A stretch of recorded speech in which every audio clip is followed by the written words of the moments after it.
Hi again. Welcome with observing our island in space where nothing is added anymore. What in fact is the importance of our resources that we have? Well, let's have a look at some experiences. This is Biosphere 2 in the 80s around. There was an experiment in living in a closed environment, autarkic environment, and people tried to survive in this area. And they failed. They had to abandon the site because of the air quality was too bad and the CO2 levels went up too high. So they couldn't survive in this experiment. These are the astronauts living at Spacelab ISS up in the sky above our island in space. Here it's very important to deal with the water resources.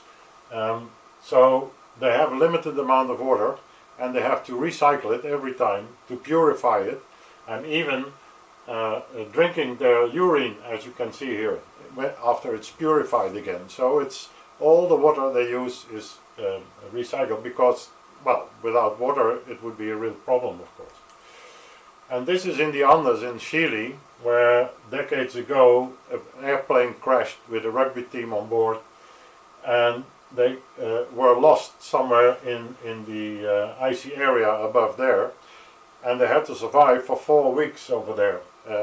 Water was no problem, of course. There was snow, and they had some protection from the crashed airplane, but food was their main problem. And so it turned out that they practiced a kind of cannibalism there on their dead fellow passengers to survive these 4 weeks. And here is the two guys that finally found help somewhere in this valley, and they could be rescued, part of them. What this shows is that resources are a very critical asset here on our planet Earth, but not even that, there is also an order of importance of these resources. Without air we can survive only 3 minutes. Without water, we might survive 3 days. Without food, maybe we could survive 3 months. And without materials, we could survive 3 years maybe. We need materials for cold winters to protect us, or in the past for wild animals, etc., etc. And you see, energy is not yet there. Energy is the last one, external energy, of course. Without energy, we can survive 3 decades or hundreds of years or forever, as we did in the past as well. That is external energy. We need food energy, of course. This is the situation with resources and the basis we have to live from.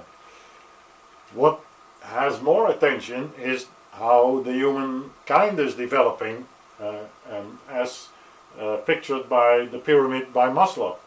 So basis is human physiology, water, sex, sleep, etc., human safety, human love, belonging, friendships, human esteem, respect by others, for instance, self-actualization, and later on Maslow added 3 more levels. Here things are going very well in our part of the world. You know, we have lots of culture, lots of self-actualization, etc. We can even help others now, which is 1 level above. However, this is all based on the foundation of the resources that we have available. Without these resources, this could not happen. Now, I split here energy in heat and power. Now, what we want to do is to phase out power, which is by fossil fuels. We want to phase out this layer of power, and then, you know, live from only this part. Of course, it's a smaller foundation and has to reduce the human development pyramid as well, to live only from this and to make materials to produce renewable energy, for instance, wind turbines, etc. So this is actually what's happening. It's not a pyramid, it's a diamond. We have to see and to consider them both together. And that's what I already showed in one of the first episodes, the balance between the limited available of resources on the earth and the ever-growing amount of people living from those resources. The balance between those has to be established. Now, we have a lot of institutions developed to help growing this part of the diamond. Brundtland made a definition of sustainable development, but it's mainly focused at the needs of people. And we have a human rights declaration, which is dealing with the rights of people.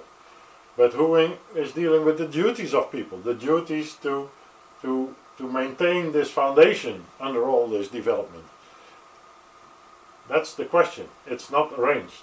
We have no legal system for that. While at the same time, it's getting very hot at this part of the diamond, and the foundation is cracking because we want to phase out power. Yeah, so we still want to have power, but we want to use a lot of materials for that, and partly to replace the power we use biomass for energy, for instance, which means depleting the material stock. So this foundation is cracking, and if we don't watch out, it will even decline further. The conclusion is we need to reduce the load to save the foundation. Thank you very much.